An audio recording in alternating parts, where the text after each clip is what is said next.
Good afternoon, everyone, again. People are still coming in, but I do want to start, both because I want to finish more or less in time, and also because I don't think it's fair for the last speaker if people start moving already because they want to go somewhere else. So I would like to introduce the first speaker of today, Francis Lee, who is from Nanyang Technological University. Is that more or less pronounced correctly? Good. And he's also involved with Singaren, the Singaporeese research network. Francis will be the first of three speakers of this session. The first two will deal with mobile IPv6 issues, and the last one will be about alternatives for radius hierarchies. They are perhaps not completely related to each other, but well, I'll try to talk them somewhat together. In any case, first speaker will talk about IPv6 network mobility. If I look at it, I pretty much think he tries to combine all the hard things we have around nowadays. So I'm very curious to see if he has made any progress in that. So Francis, the floor is yours.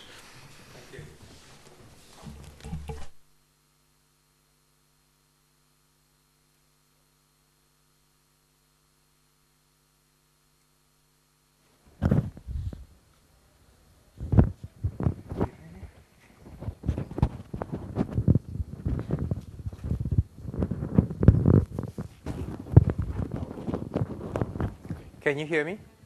Yeah, okay. I'd like to thank Terina for inviting me here. This is the first time I've attended the Terina workshop, and I'm very, very happy to meet a lot of people and to see a very large number of good presentations. What I'm going to try to do is share with you some of the work we have done over the past 3 years. This project, we call it PERMACO in short, is funded by the Singapore government as for a 3 years project. And one of the things that I look for in Terina, or hope to get, is for collaborations with members in Terina who have similar projects. In actual fact, I've already found one, and that's the University of Lancaster. They talk about mobile routers. The team that I have in Singapore is quite large. They consist of basically academic staff, as well as the students. What I've listed here are only the academic staff. So there are about 5 academic staff looking at different aspects of it. If you're interested in knowing more about the project in more detail, the website is there, and you can go to the website anytime and load down some of our publications, as well as some of the project proposals that we have put up.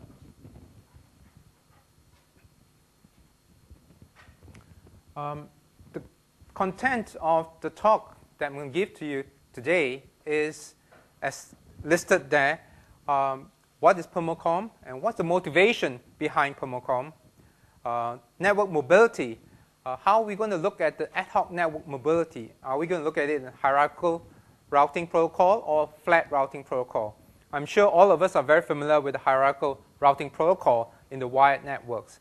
But in the ad hoc networks, and when we combine them with wired networks, I think a flat routing protocol is required on the ad hoc side. I'm going to talk about network mobility using IPv6. And some of you who wish to have a look at it, mobile routers is out there from Cisco, and you can have a look at it from University of Lancaster. We did some modification to the mobile IPv6 network mobility using a redirect header. This is because in the ad hoc network, bandwidth is very, very precious to us. Any way in which we can get or reduce the size of a packet header overhead, all the better. And I'll show you some numerical comparison between our proposals and the basic mobile IPv6 network mobility.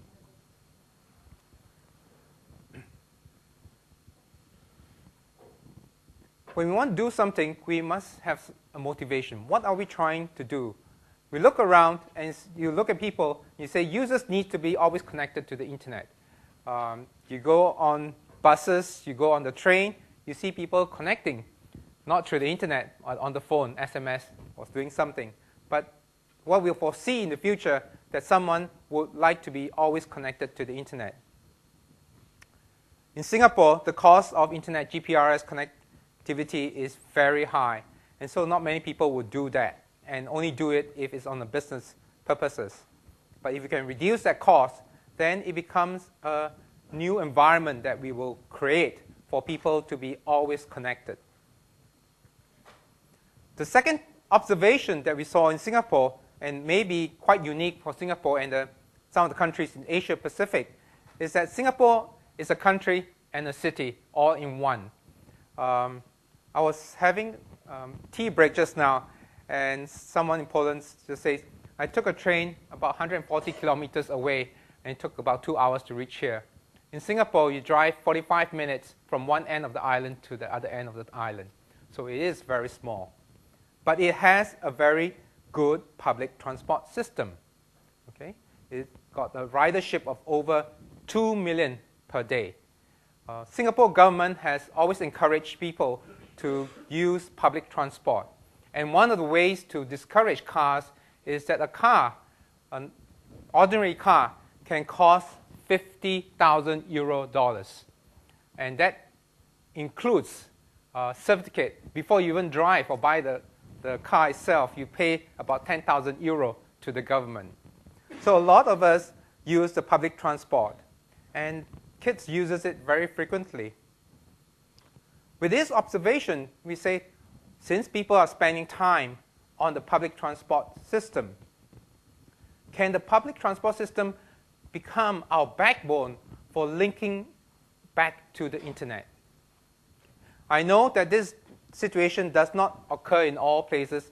I know in the US, it may be a different situation. But looking at Singapore's situation says that might be something that's quite useful. We can cut down the cost of connectivity, at the same time, make use of the public transport that's running around all the time for our internet access. Permacom represents pervasive mobile communication for public transport system. It consists of a number of segments. You look at the diagram there. A mobile network node, MM1, wants to communicate with another mobile network node at the other end. And he's sitting in a bus. He would send his message through a mobile router, which is the bus itself. Okay? And the mobile router will route it to mobile router 1 to get to the access router. Okay? In this case, access router 1. So that part of it is ad hoc network.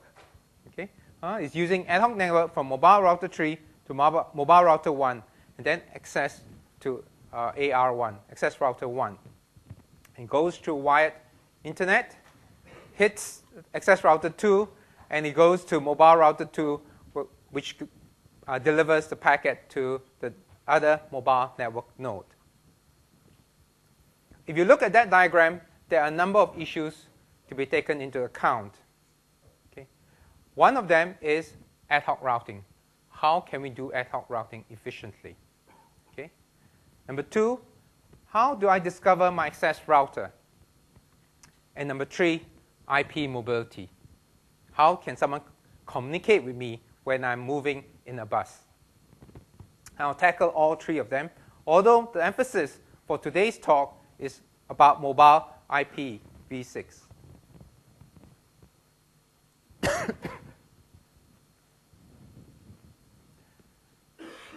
For the ad hoc routing protocol, we have proposed a new protocol called A*, Anchor-Based Street and Traffic-Aware Routing. We came about this by doing a few things. First and foremost, to look at what is the street structure in a city. It's unlike ad hoc routing, which protocols like DSR. A lot of them just use a flat, random waypoint mechanism of movement. But that's not true when you come to a city. City have streets, and we usually follow streets. When we talk about buses, we talk about cars, they will move along streets. So we have proposed a new model, mobility model, called mGrid, and I'll show you in a minute. As part of A*, we have anchor-based routing. A list of anchors a data packet should pass through. From source to destination, we define certain anchor points. Certain points is just like checkpoints. If something goes wrong, you go back to the checkpoint and move by another path. Okay. Spatial awareness. Well, we need the street layouts to know where we should put the anchor points. And traffic awareness. We need to understand how many is this street got, does it have any vehicles moving on it? If it doesn't have any vehicles moving on it, then it's not able to carry my packet through that street. So let me look for a street that has higher connectivity. In other words, most likely more vehicles. But there's always a trade-off. When there's more vehicles there and a lot of people all communicating down there, then you have a congestion.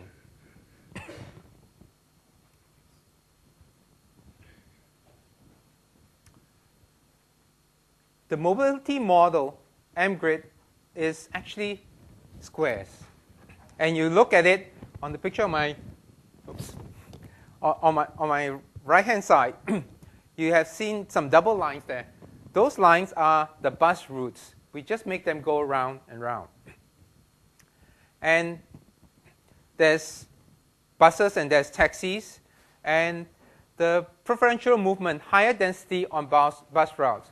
We notice that the big roads where the bus goes through are also the roads where most people would drive their car through it. So there's a higher chance for connectivity along those routes. Thirdly, we model it such that the buildings, what you see in white on my left, becomes an obstacle in propagation. So in that sense, you look at it, it's a tunneling effect. It goes to a junction, and then there's a T-junction, and only then you can see across. So it's very much or very different from the normal ad hoc network mobility model. We felt this was much closer to the reality, what we see out in a city. You look at Melbourne, you look at Manhattan, their street looks like that. If you want more detail about it, performance of ad hoc routing on such a mobility model, you can refer to reference 8 in the paper. And you could see that in our initial experiment with DSR and AODV, your delivery ratio is only about 70%. It's nowhere near what we need.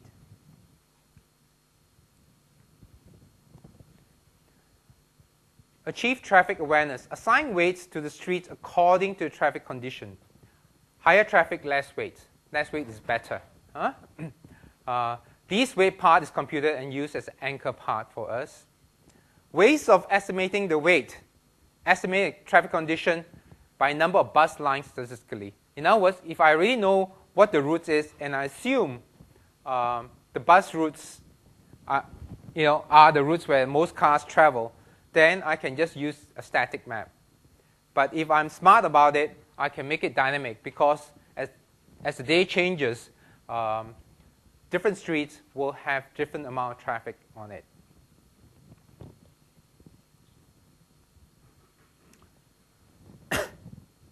This is a comparison of our A* protocol with the greedy parameter stateless routing protocol, GPSR and GSR.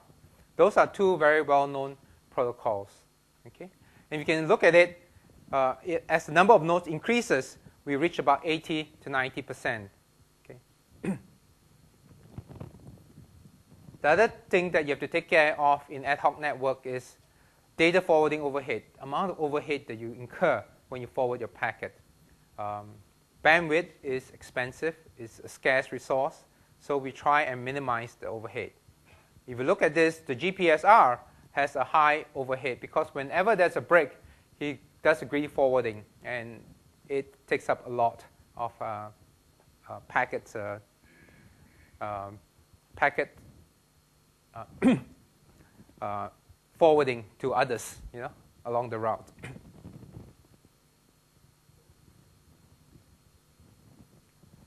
The second thing that we have to look at was to discover where is my access router. Because the access router is the one that will take the packets onto the wired networks. The way we went about this is that each mobile router has a GPS system on it, and so it knows its position. And with the A-star protocol, there's a beacon in it. And we force the beacon to carry this information about the access routers. Whenever an access router in AR1 beacons out, MR1 will pick it up, and he'll beacon it out, and MR2 or MR3 will hear it. Likewise, the access router 2, when it beacons out, MR2 will pick it up, and he will beacon it out. So mobile router 3 has a decision to make whether to accept access router 1 or access router 2. And you take the case where, for whatever reason, access router 2 is no longer available. Okay? Then mobile router 3 will beacon it out, and mobile router 2 will hear that the nearest access router is access router 1, and you'll forward it along that path.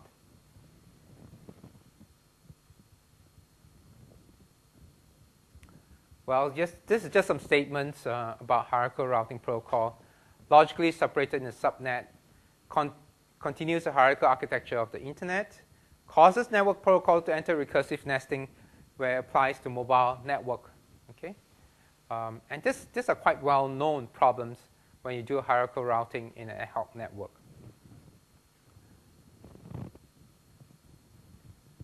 Flat routing protocol was the other way to do it. It is not without its problems. So here, it regards the ad hoc network as a number of nodes without subnet partitioning. Okay? Thus, it does not require a hierarchical addressing structure. Right? But mobile routers are already uniquely identified by their care of address in mobile IPv6. Recursive nesting problem is reduced to one level because it's no longer a hierarchy. It's just seen as a flat file. And all mobile routers are treated as nodes under one big subnet of the access router. Okay?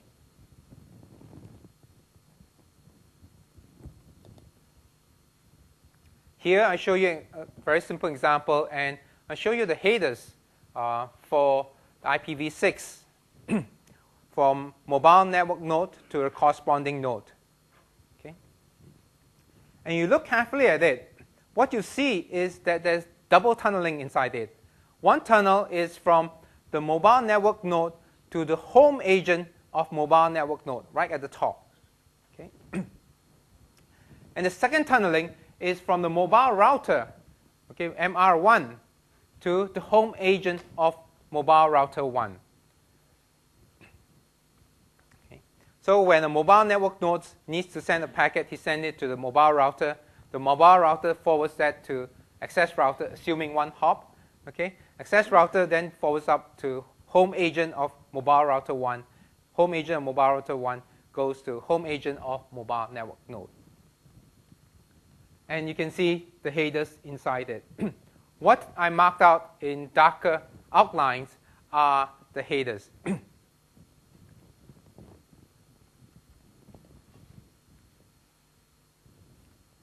By looking at the headers, we saw that if we are able to hack at the header information, IPv6 header information, then what was more important was for us to have from mobile network node to get the address of the home agent mobile network node at the top. And so we added a redirect header, the third box on my left there. Okay, home agent mobile network node, and you look at it, origin, destination address. We took away part of the headers from the previous one. This is a comparison between the two of them. If you look at it from the mobile network node to the mobile router, it's fine. I have additional header if I use the redirect header. Okay? But on the ad hoc network itself, that's number 2. Okay? I managed to take or save some header space. I don't need to send the mobile network node care of address, mobile router 1 care of address and home agent care address. Okay?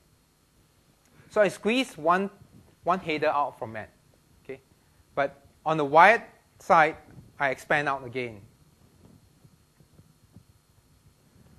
IPv6 also provide for route optimization. Here the main difference is that the home agent of MR1 goes straight to the home agent of MR2, bypassing the home agent of MNN and home agent of corresponding nodes. The headers are quite similar, okay? Saving the last one. Okay? And you do the calculation out of the payload, 500, and rho is the redirection header, and mu is the 40 for the IPv6 header. You save about 200 bytes if everything is only 1 hop away. If you do for the route optimized mode, you save about 220 bytes, and it's clearly stated in the paper how we calculated that out.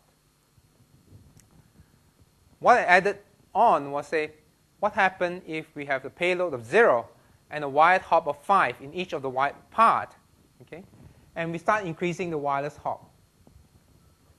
And you can see the gain gets higher. There are 2 up there, route optimized and basic modes for both redirect header and without redirect header. Between the basic modes and the route optimized modes, well, the gain is much higher for the route optimized mode. And the gain in percentage goes and tapered off. In conclusion, Permacom looks at the fleet of mobile routers forming a wireless network backbone that uses a flat routing protocol. Okay? We have illustrated the mobility support for IPv6 on Permacom and introduced a redirect header for the mobility support in IPv6 to reduce the network traffic generated by the tunnel-in-tunnel effect and work with both IPv6 basic mode as well as route optimized mode. It's useful in mobile ad hoc network cloud where bandwidth is scarce. Okay. Now, there are also some challenges out there. I think what I show you are mobile ad hoc nodes, number of hops that you get can go up to 15 or 20. But frankly speaking, you go into ad hoc wireless network, when you try and use it in ad hoc mode, after about two or three hops, the throughput deteriorates tremendously. And one of the things that we are looking at is to change the 802.11 that we have to have some form of TDMA in it. Otherwise, you really have a lot of problems coping with the bandwidth. Okay. You did? Yep.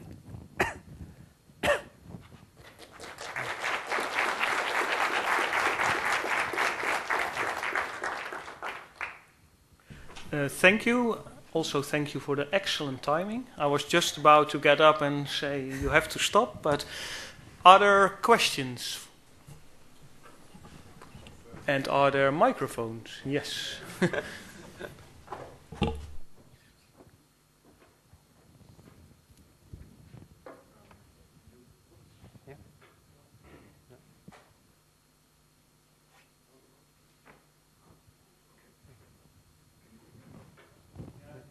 Yeah? I don't think it's through the mic. Oh, okay. Oh, got it. Here we go. So you introduced this redirect header. I wonder, normal mobile IPv6 avoids tunneling by, for instance, using a type 2 routing header. Why don't you try to extend this architecture using the routing header, and why do you invent a new header? Basically, we looked at it. We need to hack at the header. If you look at double tunneling, there was two two sets of headers inside it. So what we wanted to do was we look at it and say one of them, if it's the address of the destination, we could actually put it across. So that's why we hack at it and say, let's put it as an additional header down there to take care of that. You can think of it as an extension of the tunnel. Okay.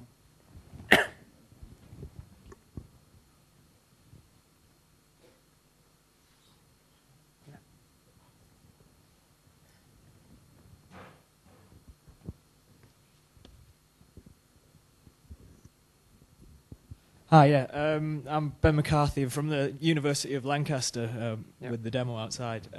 I'm just a bit confused that you're talking about using mobile IPv6 there. Yeah. That must be end host mobile IPv6, not the network mobility extensions to that, because there's no route optimization standard for that. So, yes. Sorry, okay. Is that right? You're using? No, I'm not using host-based mobile IPv6. In actual fact, it's NEMO. If you look at NEMO, that's what we are trying to do. NEMO is for mobile networks. Yeah. Yes. But so then, when you talk about the route optimization technique, there isn't one in NEMO. Yes. There's none in NEMO yet. I think NEMO was looking at, when they talk about route optimization, they deal with the meshing within the mobile router itself. Oh, I think that's what they are looking at, not at the back end, okay, on the wired networks. Okay. For the wired networks, they left it to be the normal IPv6 optimization, but they're not set a standard for that at all. Okay.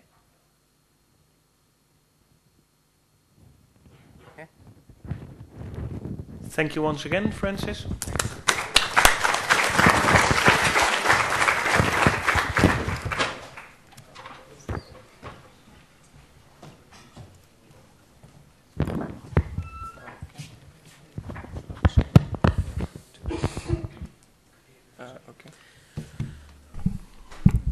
Our next speaker is Matthias Baelish. That's close enough? That's beautiful. Okay. He is working at, I think it means Fachhochschule für Technische Wissenschaft. Technik und Wirtschaft, yeah. Wirtschaft in Berlin. And also studies computer science and new German literature at the Free University of Berlin. But that is not what he's going to talk about now. If you want to know about new German literature, go to him in the break. Matthias is going to talk about the work he and Thomas Schmid, who you have seen earlier today as the chair of the first mobility session, have done on mobile IPv6 and then specifically on source-specific multicast on mobile IPv6. Matthias. So, okay, thanks, Klaas, for the nice introduction. The title of the presentation is source-specific multicast to mobile IP. Source-specific multicast to mobile IPv6, problems, solutions, and improvements. So the agenda. First of all, I want to give a short review of any source and source-specific multicast. Next, I want to talk about the problems of SSM in mobile scenarios, and we'll discuss common approaches to overcome these obstacles. In the first part, I will present our improvements and finally a conclusion, and then outlook is given. The idea of any source-specific multicast is that the receiver harvests the traffic from an arbitrary source or sources, and to realize the data delivery, there are two common protocols around them. The first one is oriented on a dense distribution of the receivers, such that it makes sense that the routers announce a new source by flooding. The second mechanism uses dedicated routers called rendezvous points to establish new sources. These rendezvous points forward the packets to the receivers along a shared tree. And yeah, shortcuts are possible using source-based forwarding trees. That means that the routers between sources and receivers implements source-specific states, a state not only for a specific group but also for a specific source.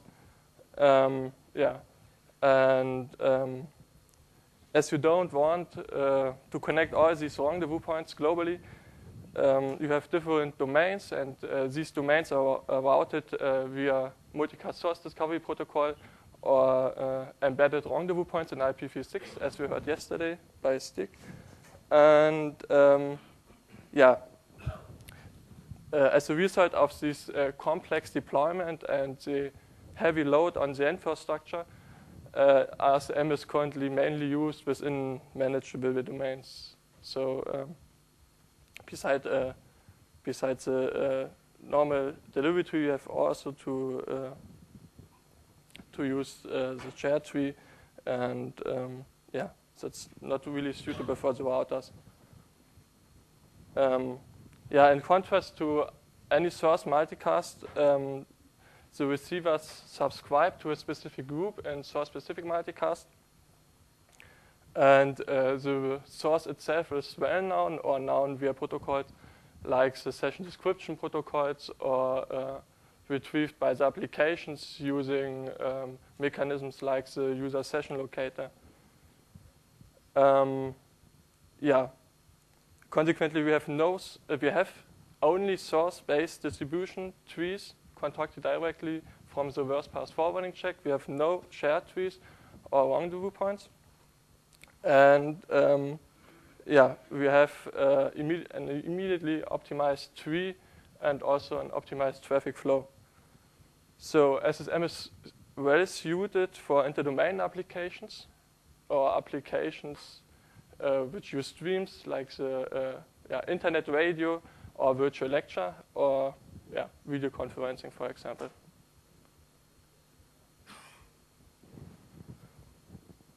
So the question is there anything else which would like the applications to have beside an optimized delivery mechanism? And the answer is yes. The applications would really be happy if they have if they could be mobile. And yeah, the current state-of-the-art protocol for mobility is mobile IPv6, which was standardized last year, and allows us to pass on the foreign agent. Yeah. Oops. Have we a laser pointer? Pointer? No. Okay. Yeah. The mobile node here holds, besides their static home agent address, and subnet-dependent care-off address. If the mobile node moves, it sends a binding update to the correspondent node, and our packets, which are sent to the correspondent node, holds an home address destination option header, which informs the correspondent node about the home address of the mobile node, such that we have an application a transparency to the applications, and vice versa. The correspondent node sends the packets to the mobile node using a source routing header, which only enters the home address of the mobile node, and the mobile node can internally route the packet in the correct way. So why can we not use mobile IPv6 in multicast as in unicast? Yeah, and keep in mind that we discuss here about mobile sources and not about mobile receivers. The main problem is that the delivery tree of the multicast delivery tree is rooted at the sender, and if the source moves, the tree collapses. So you have to reconstruct the whole multicast tree, and yeah, this is very, very time-consuming, and yeah, not really suitable for real-time applications.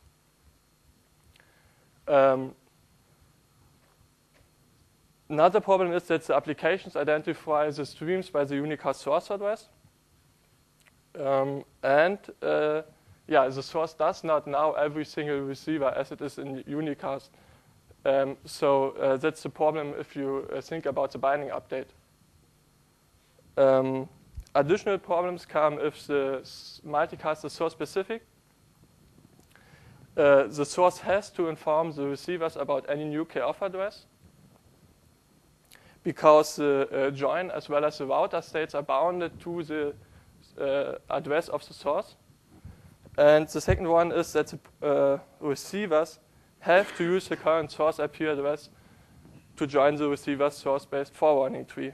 And so what we have in general in multicast is that the source and the receivers are decoupled, but in the source-specific multicast, we have a coupling of sources and receivers.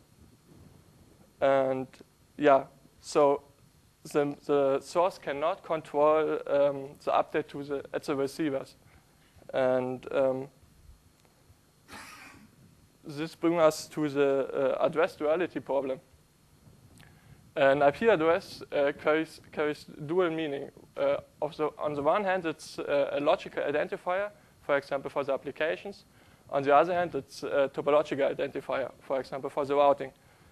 So in mobile IPv6, the logical identifier is represented by the home address, and the topological address is represented by the k-off address. So the point is that we have two addresses, but only one state at the receivers and at the routers. And the question is now, what is S? Is it the k-off address or is it the home address? So the multicast members need to account for this address duality. So let us look at the solutions in mobile IPv6 for any source-specific multicast. The first and straightforward approach is bidirectional tunneling. The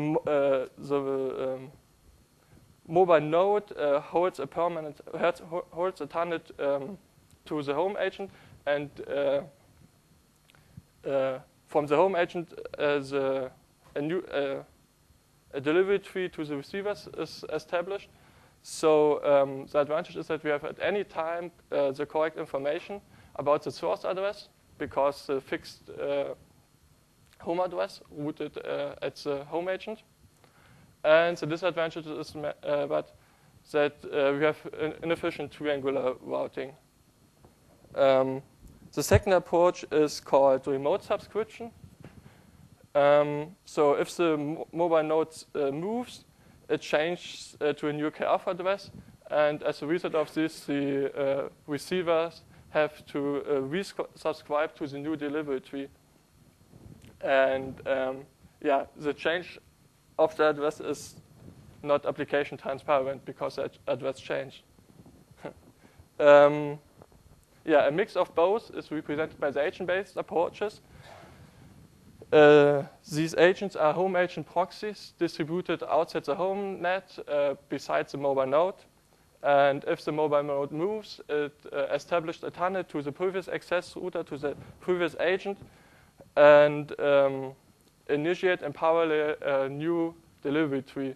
And after a timeout or protocols like the multicast source notification of interest protocol, the mobile node cut off the tree and yeah, support only the new erected delivery tree. Yeah, and note in all of these approaches, we have only assumptions to the mobile node and the routers, and not to the receivers. So in principle, only one of these approaches is directly extendable to source-specific multicast, and this is bidirectional tunneling because it holds a fixed tunnel at the home agent. For the other approaches, it is necessary that the receivers resubscribe because the join is bounded to the source address and the router states as well. So if there's no resubscription, there will no traffic reached at the receiver in remote subscription, And similar applies to the agent-based approaches. This tree walking from the old to the new access router cannot solely be initiated by the source, because the join is source specific, and the topological identifier changed after the handover. So one approach to overcome these obstacles was presented by Dave Thaler, 2001. And the main idea is that the mobile source announced its current KRF address via a fixed tree at the home agent. The receiver joins to this tree and gets the current KRF address. After this, they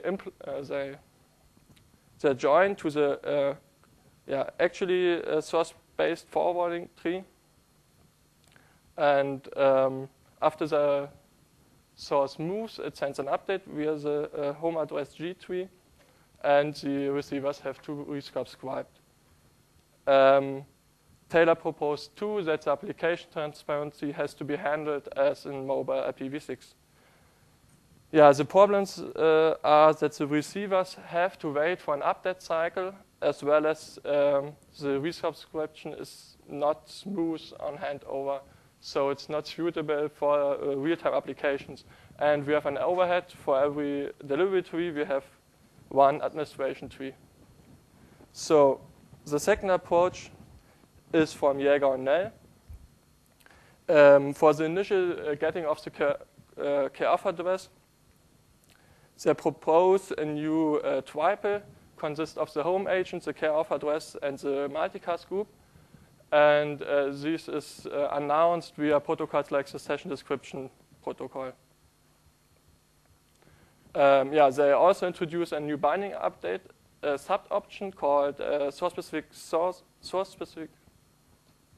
SSN source handover notification. And this is sent via the also via the fixed tunnel at the They introduce this binding sub-option, and so if the source moves, it set up a tunnel to the previous access router and send the binding update via this tree.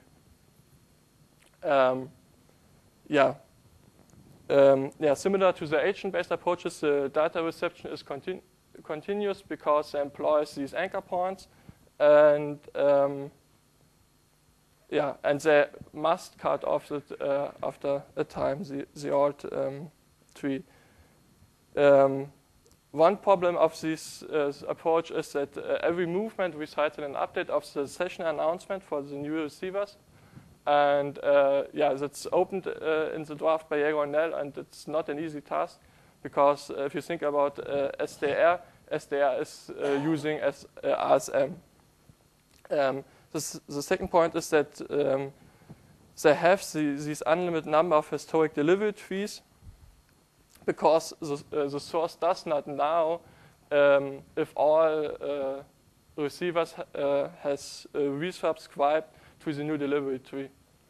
And that's mostly happened in rapid movement. Furthermore, you must support all these 1, 2 second, and so on, all trees, because the receivers could join to the update. New receivers could join to the updated session announcement. And if the cut off to the old tree is too early, the source loses the receivers, and no resubscription can be happened. Okay, our first improvement deals with the initial discovery of the current KRF address. And the question is there a possibility to borrow the KRF address discovery from the unicast messaging? And the answer is yes. Mobile IPv6 provides us with a binary refresh request message, which is always sent to the home address of the mobile node. And that's fine, because the home address is fixed, and it's the logic identifier which we want to announce. And the second point is that the mobile node replies to binary refresh request messages, although it has no entry in its binding list. The advantage of this mechanism is that it's independent of additional multicast trees or updated session information. And because the receiver gets the current KOF address from the source itself via unicast. So have a look at the algorithm in detail. The receiver start with the tuple S equal home address G as an regular SSM. The application joins to the tuple. The application stack forwards this join to the mobile PV6 stack. The mobile PV6 stack looks up the binding cache for S. If there's no entry, it sends a binary refresh request message and fill up the binding cache, the binding cache with the reply of the mobile node. So there's an entry found, and the mobile PV6 stack handled this change join to the multicast listener discovery stack, and the multicast listener discovery stack does the correct join to the current KOF address and the multicast group. So after we have a method to get the current KOF address, we need a mechanism to update the receivers and the routers. And the idea of our routing protocol, which we call tree morphing, is that the receiver as well as the routers are be aware of the home agent KOF address and the group states.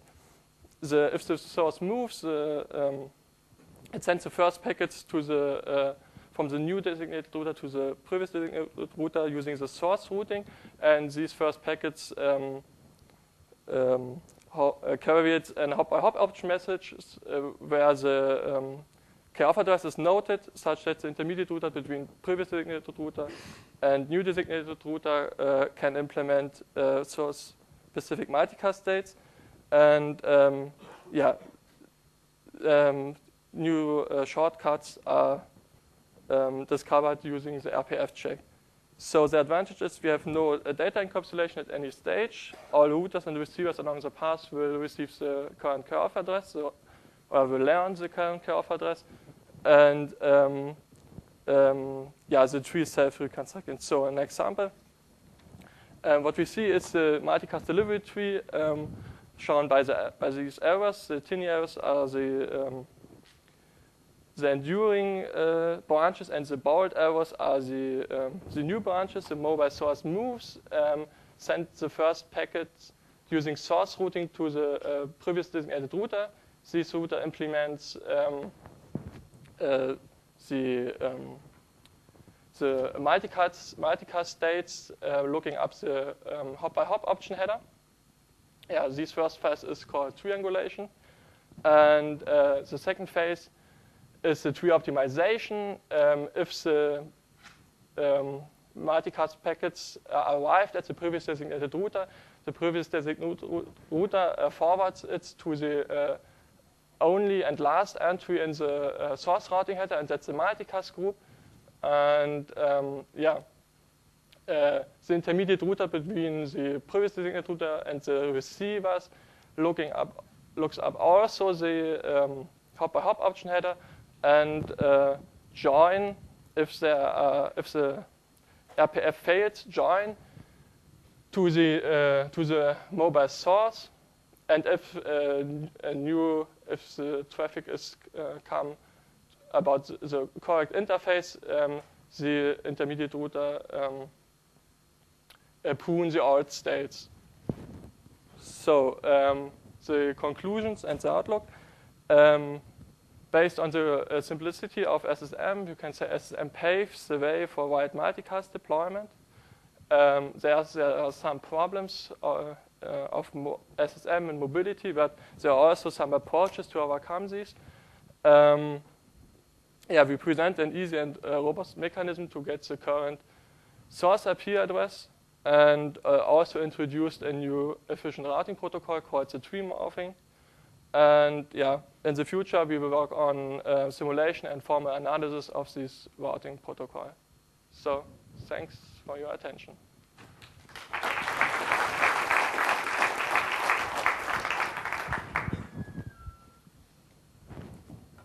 Thank you, Matthias, for your interesting presentation. We have room for a couple of questions over there.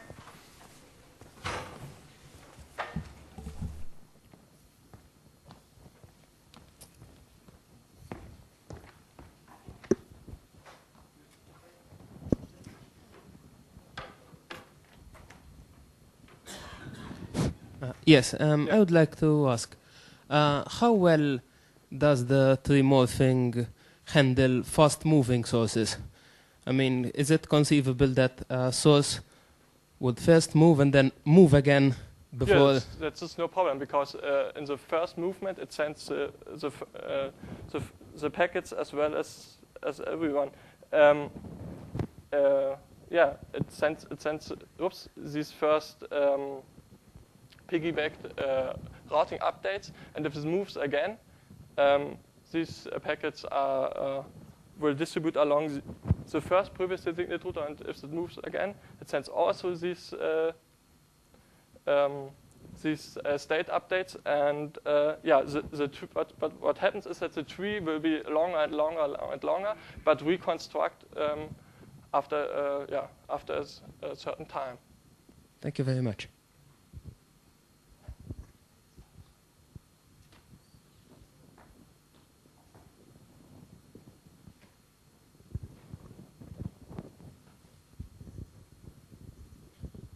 Yeah. Hi. Yeah. You talked a bit about how you could join towards the home address, Yeah. G, to receive these binding updates. Yeah, that's this one. You Yeah, mean? and I'm wondering, have you looked at any of these source discovery mechanisms like SSMSDP, for instance, for SSM in general, how to discover sources? Because they do pretty much the same. Yeah. Okay. So, like you have some sort of control channel that you join first. Then Yeah, you but get info about different sources coming. but the point is here that you don't need any special protocol. You only need the mobile PV6, and this is one that you have too, because you want to be mobile. Right. Yeah. Okay. That's advantage. Right. You need nothing else. Yeah. Oh, just a thought that maybe the problem with sort of discovering the different sources could also be sort of it's a little similar to discover where the source is at the moment, if you see what I mean. So. What? Don't understand. Okay. So if you have some mechanism where you can learn about the current sources for a session, that mechanism might perhaps apply in this case, or maybe you could use some of the same ideas, but I'm not sure. What I'm saying is, that one source is moving or changing address is almost the same as discovering a new source. Yeah, that's why. Yeah.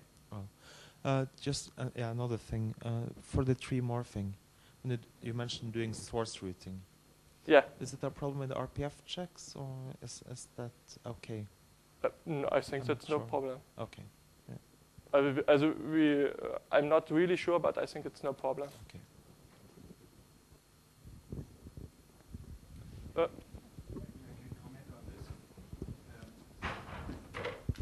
Actually, there is a problem with RPF check. You have to extend the RPF check. You have to account for all. You know, if your RPF check fails, you have two parallel states with two source addresses, and you have to account both addresses for the RPF check. You have to extend it. Yeah, there is a problem.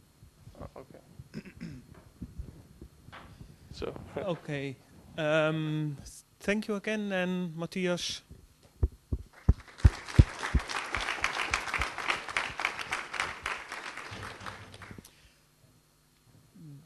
Then it's my pleasure to introduce the last speaker of this session, and actually of today.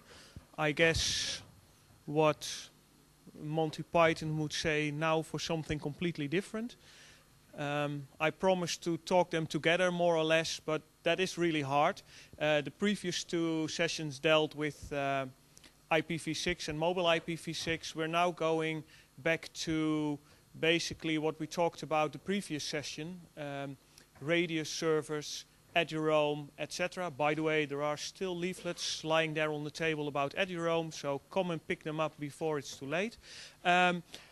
The last speaker of today is Henk Eertink of the Telematica Institute in the Netherlands. Is one of the technological top institutes of the Netherlands, and actually we've been working a lot together on various areas, and Henk is going to share some initial results he has about alternative ways of dealing with this eduroam radius hierarchy that we have, and the work that has been done on that will be used as input for the Géant 2 JRA5 work. Henk, the floor is yours. Thanks for your introduction. I hope I can live with the promises that you made. I didn't do the work alone. I mean, there are a lot of people there on the sheet. So there's Arjan Pedemars and Remco Portinga, who did a lot of the analysis and the design of this solution. And Roy Arends, who is one of the key experts in the world on DNSSEC, is also luckily in Telematica Institute. So we also used a lot of his experience on that. And of course, Klaas Wierenga operated as a very good sounding board and made a link to the eduroam activities. So we talk basically about roaming, and roaming, as you might know, has to do with trust. I mean, how can I trust a user that actually wants to make use of my resources? And typically, say that trust has to be made tangible. You must somehow say achieve that trust, and you do that typically via shared secrets, or through a trusted third party that allows you to validate that what you presented to me is actually valid. And then eduroam, well, what it does is it enables secure wireless LAN access. That's shared resourcing, and it does that by setting up those relationships between organizations that wish to offer their network connectivity to others. And our focus here is on to solve some problems that also Klaas has indicated in his presentation already this morning in the current situation in eduroam. So trust establishment. Trust is a difficult term, right? It is relative to a different context. I trust you for something, for instance, network access, but maybe not for spending my money. It is directed. If I trust you, you do not necessarily trust me. It is measurable. It exists in time. It involves in time. Evolves in time. So if I trust you now, I may not trust you tomorrow because you maybe did something wrong. It is transferable. So if Klaas trusts me and Klaas says, well, hey, I trust that and that person, I might also trust him. You never know. But you have to manage it. I mean, that's the key issue. So it's very dangerous to have very fixed trust relationships that are very hard to change. You must actively manage your trust. So actually the presentation is on how to actively manage that trust. So first we go into some limitation of eduroam. I think I will repeat some of the things that Klaas already mentioned this morning. Has everybody seen Klaas' presentation this morning? The first one? No? Most of them? Oh, okay. Most of you have, but some have not. So I'll go quickly through them, so I won't skip them completely. Then I'll go into what we did. We integrated radius with DNSSEC. I'll tell you a little bit things about how we did that. And we go into some alternative solutions, and these are mainly based on diameter. It's an IETF alternative for radius. So eduroam, it's a different picture than Klaas uses. Basically, say the trajectory starts here. You have a client, a radius client, which is typically embedded in your favorite access point. All of the reasonable access points that you buy these days have radius access. So, and the objective is that any user that wants to use your network resource actually presents his credentials to that access point. This one goes to a radius proxy, which has a fixed trust relationship with the access point. And then in eduroam, if it's a visiting user, this radius proxy knows where to go to. It's typically one layer higher in the hierarchy, and then you can get several layers higher until you get back to the home institute of that user, who authenticates you to its user account database, and then the responses go back over the same path towards towards the access point that actually has to generate keys and in order to make the session secure. Very nice, you would say, but there are some problems in that. I list a few here. One is delay. All authentication traffic that flows across the whole chain, and it has to be managed there, it has to be analyzed. Confidentiality, so intermediate proxies are able to analyze authentication traffic. They are typically not able to analyze the credentials or to see the credentials that are presented at the site, but still you see the traffic floating around you. Denial of service. If you have a fixed chain, you may have single points of failure. There's a management effort in actually manually creating the relationship between the proxies, and there's a management issue that you don't know what's behind the first hop. You only know that you have a trust arrangement with the next hop, but you don't really know what's going on behind there. So basically, most of these things come from the two hats that Radius wears. It does two things. It does do both trust establishment, so you trust actually the proxy and the whole tree behind that, and it also does authentication, and it uses the same transport mechanisms for both things. So, because we also do things on secure DNS, we think, well, why don't we use secure DNS for establishing that trust relationship within Radius? DNS, I assume most of you are familiar with that. It's actually the mechanism that translates names in the internet to IP addresses. And there's an extension of that, it's secure DNS, and that actually gives you an indication of the correctness of the information that comes from DNS.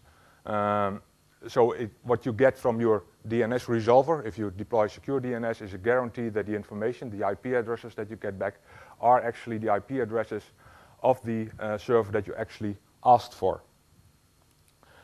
So what you can do is to use that very nice distributed replicated database that DNS actually is as a safe certificate store. So what we did is we translate the roaming structure into a secure DNS domain. And of course, such a domain must be managed, but anyway, you have to manage also the Radius hierarchy. So you can manage that, and actually having your own organization being part of that domain means that you have signed all those policy agreements that are trying to appear, as I understood this morning. So you could, for instance, register all participating organizations in that zone. So if you would have a eduroam.org as a roaming organization, you could register that and make it a secure DNS domain, and you register every organization below that. For instance, surfnet.nl, eduroam.org, telen.nl, also soton.ac.uk, anything. And for each subdomain in that roaming agreement, you can list a number of standard DNS records in that pseudo domain. Of course, the host does not exist, right? It's not really a domain where you ask for a host, but it's simply there to list the roaming agreements. So what you do is you list server records, A records, and certificates for the authoritative authentication server that's being used for that actual domain. So, for instance, for surfnet.nl.eduroam.org, you list SRV records for the authentication server of surfnet.nl, so not of the eduroam.org thing. So if you want to authenticate a user at a particular domain, you first do a DNS lookup of the Radius server of that domain, but then within the DNS hierarchy of the roaming agreement. And then you retrieve the certificates of the authentication server, and with those certificates you can set up a trusted association peer-to-peer from your own Radius proxy to the one of the visiting, of the home server of the user. So, getting back to the first picture, but then with DNS, we still have the originating access point asking its Radius question to its own Radius server. But then the things change. The Radius proxy will not go into the eduroam, it will go to the DNS server, and it does a lookup for this home.org thing, because it knows that it's part of the roaming.org roaming agreement.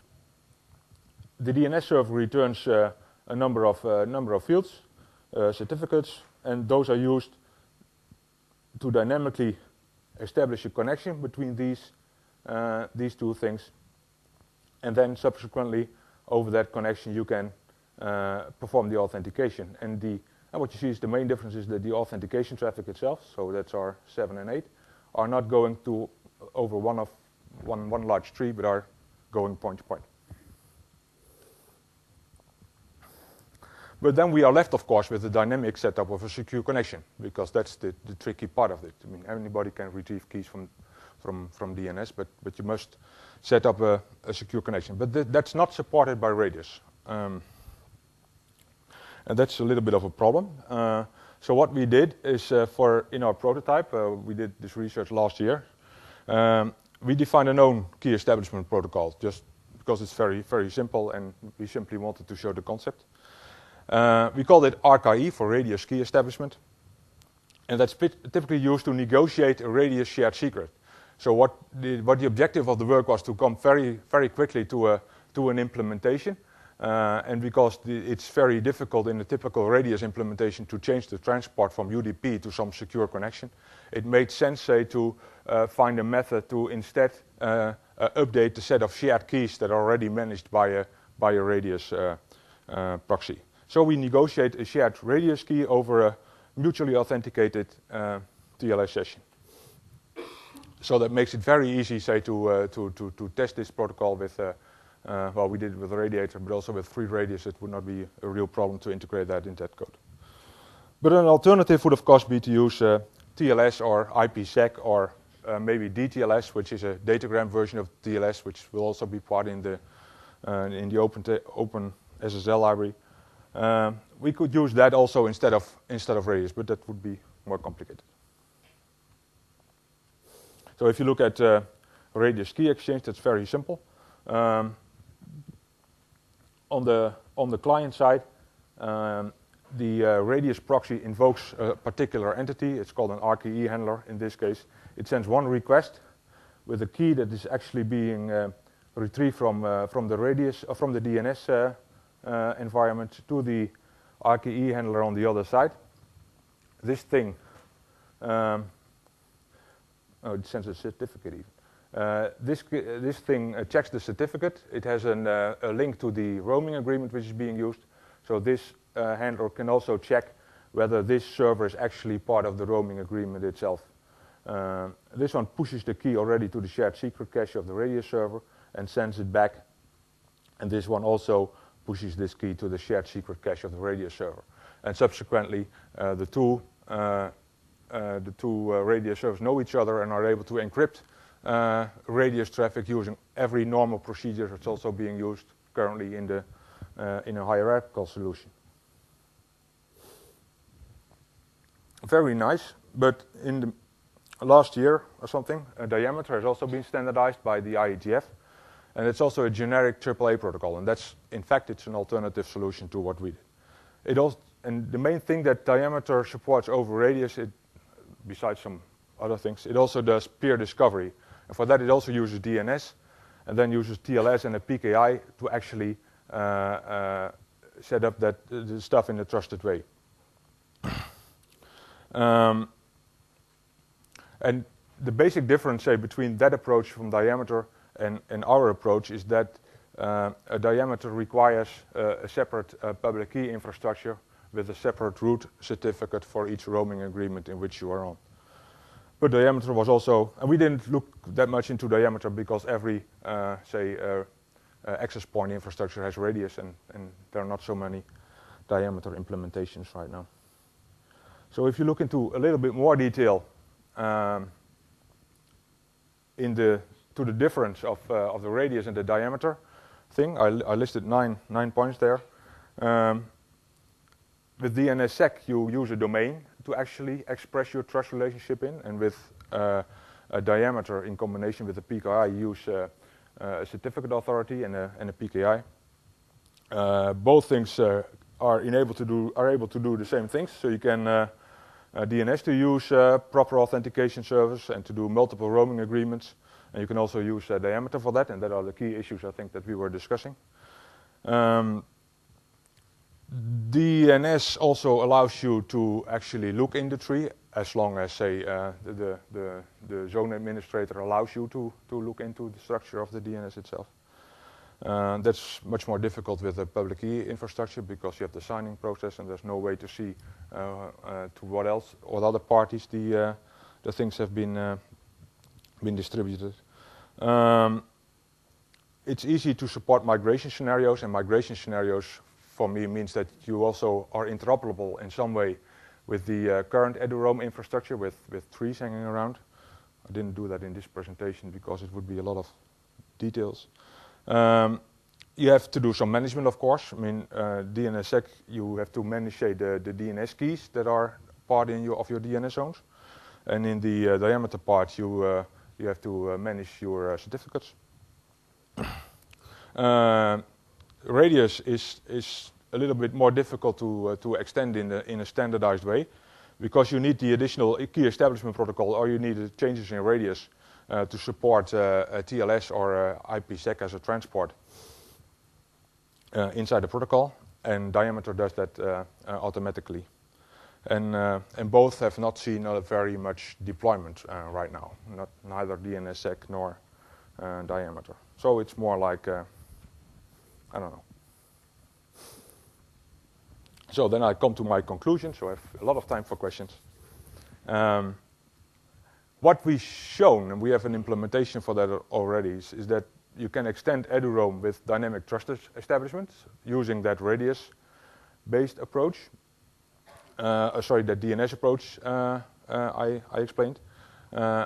We think, say, that it can be a good foundation for the second version of EduRoam because it's very easily manageable. You have a lot of infrastructure around that. You can also use diameter, which is just as good, I would say. And it will also be an option to use DNS as a way to set up peer-to-peer associations within diameter.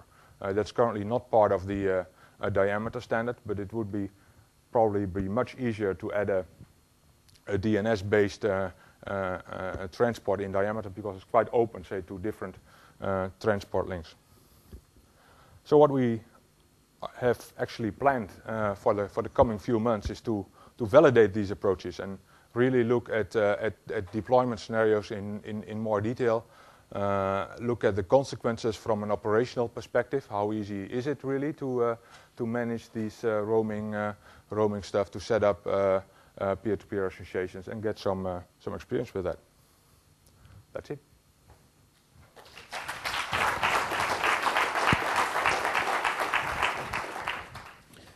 Thank you, Henk. Well, as you mentioned yourself, there is room for questions. So, who is the first who wants to have the microphone? Jürgen was just before you, but since you're closer, I'm going to give it first to you. Okay, the current hierarchy is so that there is an organization radio servers. They are on the place, and usually the firewall rules are configured so that there can be connected just from certain points. So, do you have any ideas how to handle this in some other way than letting everybody contact the radius port or the radio server there? Yeah, that is the main. That's one of the issues here. There's a security implication of opening up your authentication server, say, to the outside world.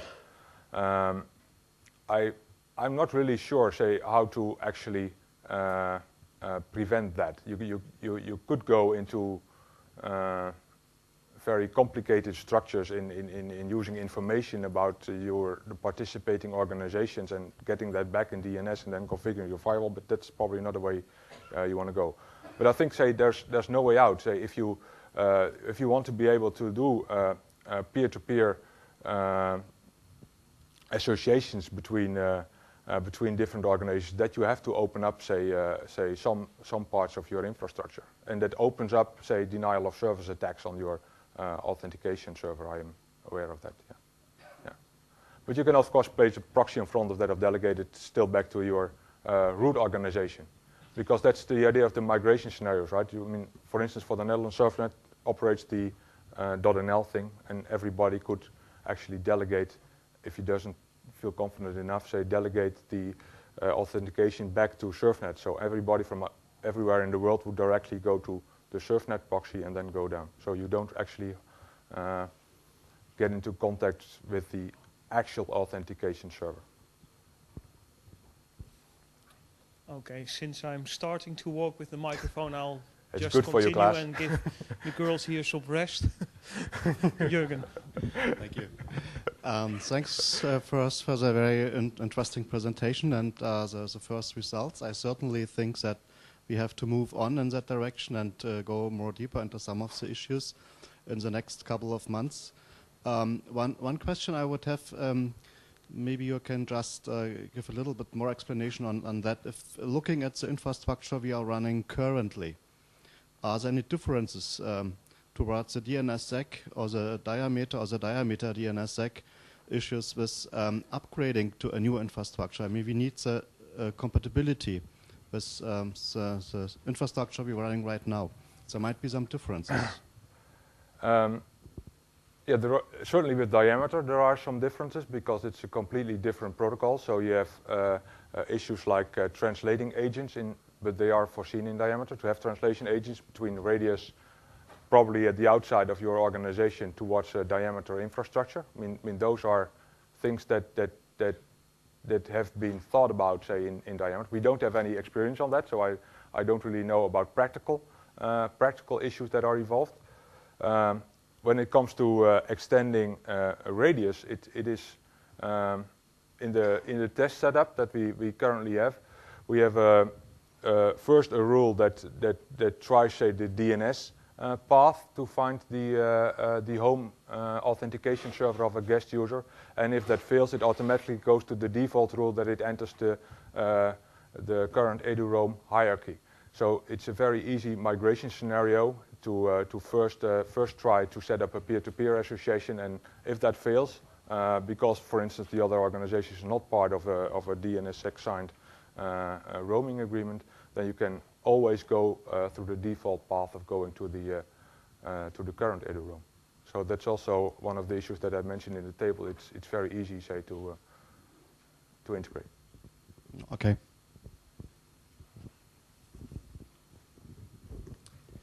I see that you are thinking to other extension in order to securely identify the different servers. Have you ever heard about one of the new protocol which is going on at the IETF since last year, which is named the Host Identification Protocol, which enables to securely identify a host in a secure way without taking into account that host might have its IP changing. So a host which is moving and then might change its IP, and you need a way to identify it, and they are looking at that problem at that protocol. Okay, I heard about the protocol, but I didn't look into very much detail. But so one of my colleagues, even Ian Pedemors, who was in the slide, has. So. Okay. Okay. But you think it is? In what way do you think it is relevant for this? I think it might be useful to look at it. Anyway, big difference with what you are investigating with diameters and radius is that those are already RFC and standardized. The right. one I'm talking about is work still going on. Okay. So, but it might be interesting to have a look at it. Okay, thank you. You just waited to put your hand up till I was completely here.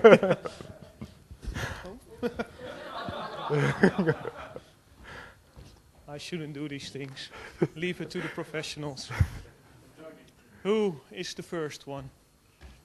And now they don't want anymore. Okay. Hello.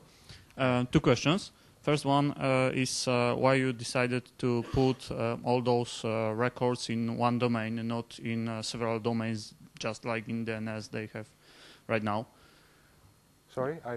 You have a slide in which you put all your records with keys in one domain at roam.net, or I don't know which one, at the beginning. Why not in several domains?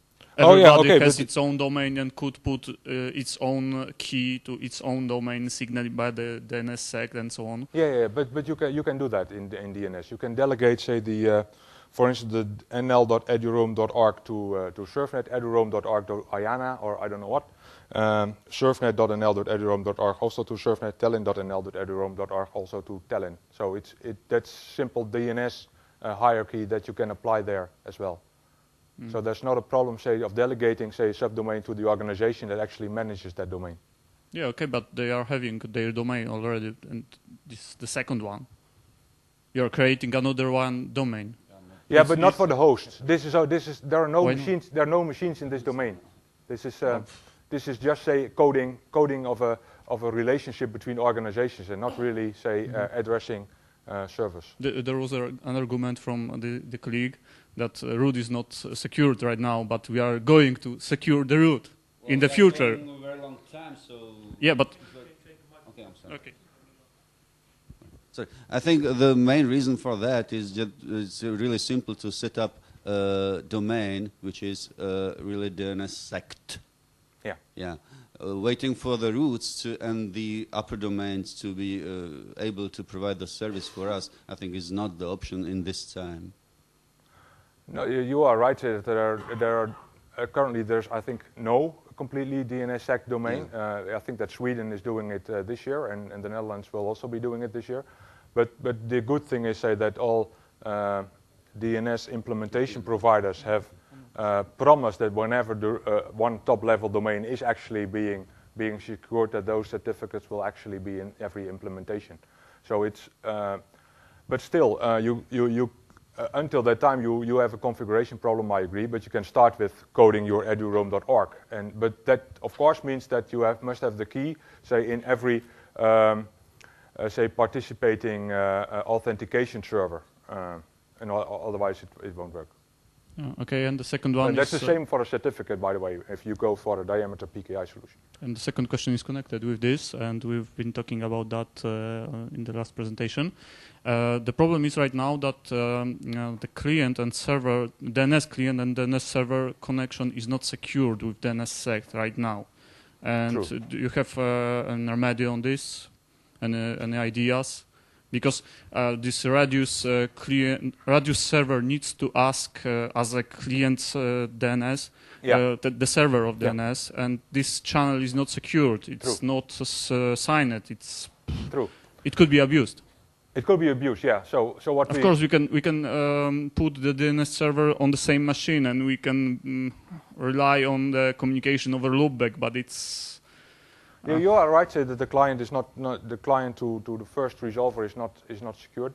And indeed, say if you want to be very secure, you do exactly what you said. And the other way, so what I think, say that there will not be a likely deployment scenario in which the DNS resolver will be in a separate domain from the authentication server. So I suppose if they're not on the same machine, that they will be very close to one another, just like your authentication server is very close to your radio server. Okay, so there is a point of abusement, but it could. But we could rely on our own network. Yeah. Okay.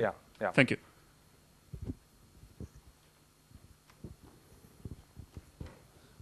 So in the case of 802.1x, which is quite sensitive to timeouts, did you experiment at all if this solution solves some of these timeout problems, or it actually increases the timeout problems? Well, that's of course one of the things that we want to find out in the coming months. But the main delay that might occur, say, is in the actually DNS lookups and the handshake in the key establishment protocol. As you might have seen, I didn't say it in the presentation, but the key establishment has a timeout mechanism. So if you have a number of requests from your favorite partners in your own network, the keys will be cached. So and if the keys are cached, it is much faster than in the current eduroam thing, because then automatically you go peer-to-peer to the other organization. If you have to actually set up the key establishment, well, we have to do some measurements. I don't know right now. I expect that there's not much more work than currently in the traversing through the hierarchy, but yeah. The third question has magically disappeared, or actually it had been answered already. Okay. I'm going to allow for one more question, and then I'm going to end the session. Otherwise, the buses will leave without you. Oh. Is it not going to be a problem in radius implementations that we actually have something like dynamic realms which need to be mapped to servers? Normally in the hierarchy we have a fixed mapping, more or less, yes, and whatever is not known is being sent one level up. In this situation, you need to, you have new realms appearing as a user logs on, and you need to map this to a new server. Is that supported well enough? No, the idea is that actually the user does not have to change anything on his laptop. It's the authentication server of the first domain that has to know the eduroam.org and that kind of stuff. And then adds it to the realm that the user has presented already during his 802.1x logon. So it's transparent for the user. The only organization that should know about the roaming agreements is, of course, the authentication server itself. So instead of having a pre-configured key to the next route in to the next hop in the hierarchy, it now has a pre-configured pseudo domain that codes his roaming agreement. So it's the same. It's just something that I'm not. Is that really supported in the current radius that you don't pre-configure other servers? No, that's an extension that we servers did. It talks to. No, that's an extension that we did. So what we did, we have a few lines of Perl code that you put in the radiator configuration file, and then it works. So it's not a real issue, say, of adding it, but it's non-standard. You are right. Okay, thank you once again, Henk. I